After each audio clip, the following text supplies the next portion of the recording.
तो hi student, how are you. आज हम थर्मोडायनेमिक्स के न्यूमेरिकल देखने वाले हैं और हम उसका नेक्स्ट पार्ट डिस्कस करने वाले हैं। इसके पहले मैंने जो भी न्यूमेरिकल बताया था आप लोगों को शायद याद होगा। हमने अपने चार वीडियो हो चुके लेक्चर्स के। इसके पहले हम लोगों ने जो सबसे पहला वीडियो बनाया था वो इरिवर्सिबल प्रोसेस पे बनाया था। दूसरा वीडियो हमने बनाया था वो बनाया था हम लोगों ने work done in chemical reaction.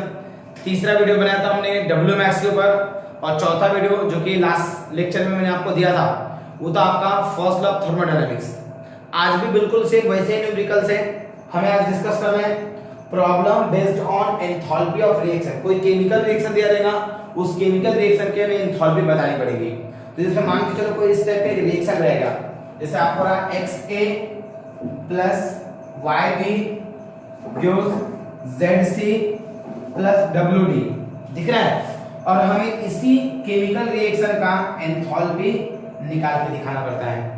यानी जो आपको एक केमिकल रिएक्शन दिया रहेगा, जो भी उस केमिकल रिएक्शन का एंथैल्पी हमें निकालकर दिखाना है। समझने मेरी बात क्या बोला मैंने कि ये जो केमिकल रिएक्शन है, इस केमिकल रिएक्शन का एंथैल्पी हमें डिस्कस करके दिखाना है। अब इस केमिकल रिएक्शन का एंथैल्पी हमें निकालना है तो कैसे निकालेंगे? तो उसके लिए एक फार्मूला है कि enthalpy of reaction is equals to sum of enthalpy of product minus sum of enthalpy of reactant। इस टाइप का फॉर्मूला है कि एंथैल्पी ऑफ रिएक्शन अगर मुझे निकालना रहा तो पहले प्रोडक्ट की एंथैल्पी निकालना माइनस रिएक्टेंट की एंथैल्पी निकालना। अब इसके बाद कैसे करोगे? इसके बाद आप करोगे पहले दो स्क्वायर ब्रैकेट बनाओगे इस टाइप से। बताता हूँ रीजन क्या है बनाने के पीछे। उसके बाद आप क्या करोगे?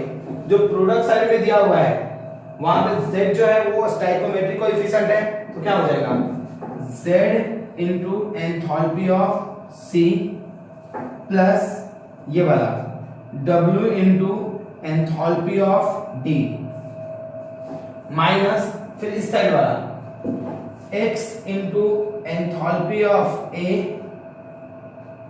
x into enthalpy of A plus फिर कौन सा बचा y into enthalpy of B। ऐसे करके आप क्या करोगे? दोनों को सॉल्व करोगे इसको तो पूरे केमिकल रिएक्शन का एंथैल्पी आपको मिल जाएगा।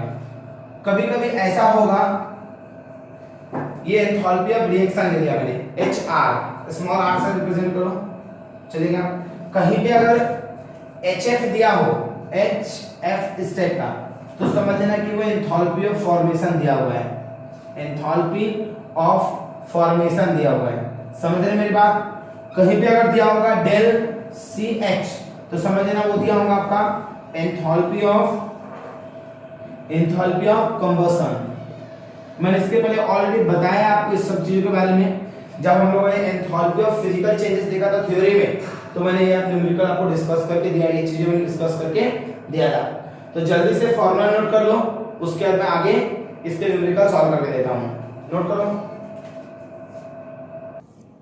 अब ये वाला क्वेश्चन देखो, आज का पहला क्वेश्चन है, बिल्कुल उसी टाइप के क्वेश्चन दिया हुआ है, ध्यान रखोगे।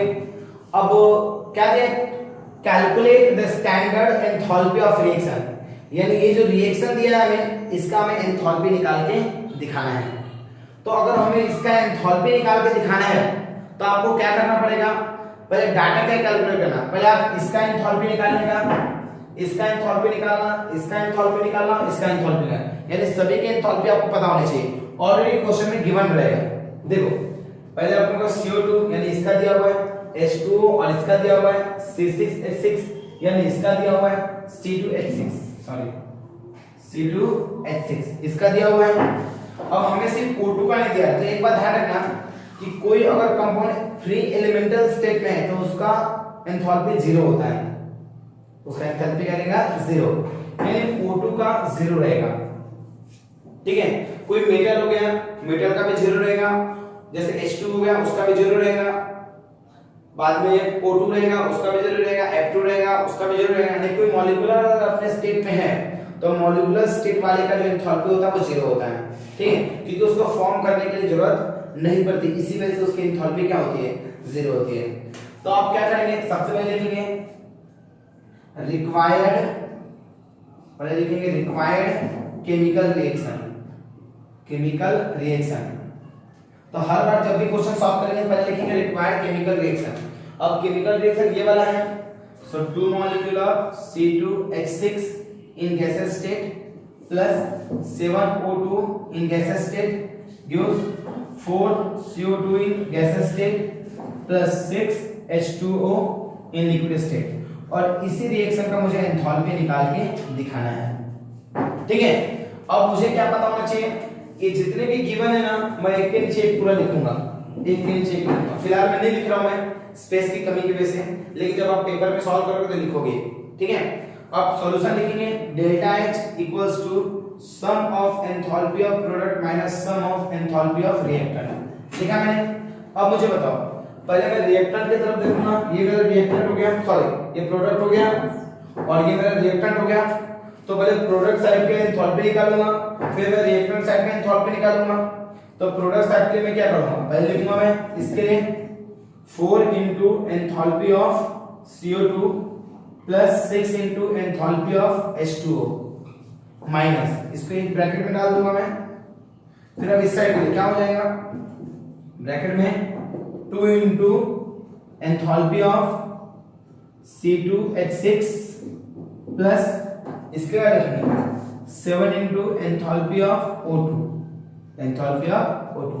अब क्या करेंगे इसके बाद, देखो सबसे पहले लिखेंगे 4 into, अब CO2 का कितना है, देखो यहाँ पे कितना दिया है -393 प्लस 6 into इसका कितना दिया है H2O का -285.8, एक ब्रैकेट कंप्लीट हो गया, माइनस 2 into C2H6 का कितना है बताओ मुझे, वो है 84.9 प्लस 7 into, अब ऑक्सीजन का क्या होगा 0, क्यों 0 होगा मैंने पहले बताया, अगर कोई मॉलिक्यूलर स्टेट में है यानी कि सिर्फ एक ही टाइप के एलिमेंट है, जैसे देखो हाइड्रोजन और ऑक्सीजन दो अलग अलग हो गए कि नहीं, कार्बन हाइड्रोजन दोनों अलग हो गए, कार्बन ऑक्सीजन अलग हो गए, लेकिन यहाँ पे सिर्फ ऑक्सीजन ही है।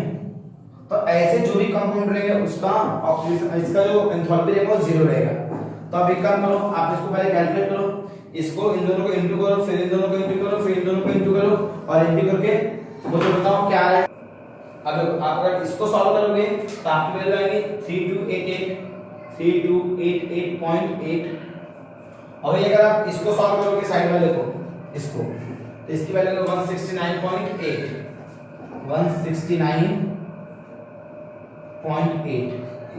अब इसके सामने माइनस लगेगा, ठीक है, वैल्यू माइनस में और ये वैल्यू माइनस में, तो माइनस लगेगा। अब इन दोनों को सॉल्व करोगे तो आपकी वैल्यू आएगी 3458 -3458.6 किलो जूल आ गया। आप अगर देखोगे तो आपके टेक्स्ट बुक में ना यहाँ पे -84.9 दिया हुआ है, तो जब आप इसको सॉल्व करोगे ना तो यहाँ पे -84.9 लेके सॉल्व करना, ठीक है। तो यहाँ पे माइनस माइनस प्लस हो जाएगा, फिर दोनों को माइनस करना पड़ेगा, तो आपका जो आंसर आएगा वो मेरे से बिल्कुल अलग आएगा।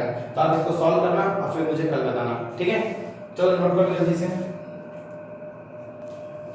चलो अभी सेकंड क्वेश्चन है, आपके टेक्स्ट बुक में शॉर्ट एग्जांपल है ये 4.11 वाला। पेज नंबर अगर देखोगे तो पेज नंबर है कुछ 78, पेज नंबर 78 पे है टेक्स्ट बुक में आपके। अब देखो मैं क्या बता रहा हूं कि ये वाला जो क्वेश्चन है ना, इस क्वेश्चन में क्या निकालना है, हमें निकालना है calculate the enthalpy of combustion of CH4, यानी CH4 को कंबशन करने के बाद कितनी एनर्जी मिलने वाली है वही पता करके दिखाना है। तो इसके पहले वाला जो क्वेश्चन था उसमें ऑलरेडी रिएक्शन दी हुई थी, बट इस क्वेश्चन में रिएक्शन नहीं दिया हमें। तो अगर रिएक्शन नहीं दिया तो हमें पहले रिएक्शन बनाना पड़ेगा। तो हम कैसे सॉल्व करेंगे, पहले लिखेंगे रिक्वायर्ड रिएक्शन इज, कैसे रहेगा पहले रिक्वायर्ड रिएक्शन बताओ मुझे। पहले रहेगा आपको enthalpy of combustion of CH4 को कंबशन करना है। तो कंबशन का करने का मतलब होता है किसी भी ऑर्गेनिक कंपाउंड को ऑक्सीजन के साथ बर्न करना। एक बार थर्मोडायनामिक्स की थ्योरी देखना, आपको समझ में आ जाएगा। एक गैसियस स्टेट में है, मुझे इसको बर्न करना है, बर्न करने का ऑक्सीजन के साथ बर्न करते हैं, और जब किसी भी ऑर्गेनिक कंपाउंड को बर्न करेंगे तो हमें मिलेगा CO2 और हमें मिलेगा H2O, और इसी का एंथैल्पी मुझे निकालकर दिखाना है। समझ रहे मेरी बात? अरे हाँ यार। अब पहले आपको रिएक्शन बैलेंस करना पड़ेगा। तो बैलेंस करने का तरीका क्या है, मैंने थर्मोडायनामिक्स के थ्योरी में बताया था कि पहले अगर एक कार्बन है तो यहाँ पे 1 से मल्टीप्लाई करेंगे, 4 हाइड्रोजन है यहाँ पे 2 से मल्टीप्लाई करेंगे। अब ऑक्सीजन बैलेंस करेंगे तो यहाँ पे 2 और वहां पे 2 4 और यहाँ पे कितने सिर्फ 2, तो इसको 2 से मल्टीप्लाई करेंगे। अब वही उसके बाद सारा डाटा को क्या करेंगे, नीचे लिखेंगे, एक के नीचे मैं नहीं लिखूंगा समय बचाने के लिए, तो मैं लिखूंगा directly formula enthalpy of reaction equals to sum of enthalpy of product minus sum of enthalpy of reactant. आ गया। अब मुझे बताओ प्रोडक्ट साइड में क्या है, प्रोडक्ट साइड में पहले क्या है 1 into enthalpy of CO2 plus 2 into enthalpy of H2O आ जाएगा, माइनस फिर क्या होगा CH4 एक ही बार है तो 1 time enthalpy of CH4 plus 2 time enthalpy of क्या लिखेंगे O2। अब देखो सारी वैल्यूज दी हुई है, आपके पास सारी वैल्यू दी है, CO2 को दी है, H2 को दी है, CH4 को दी है और इसकी तो जीरो होंगी क्योंकि O2 मॉलिक्यूलर स्टेट में है। तो आप क्या करोगे वैल्यू पुट करोगे और आंसर निकालोगे। ठीक है, सो प्लीज सॉल्व करो खुद से।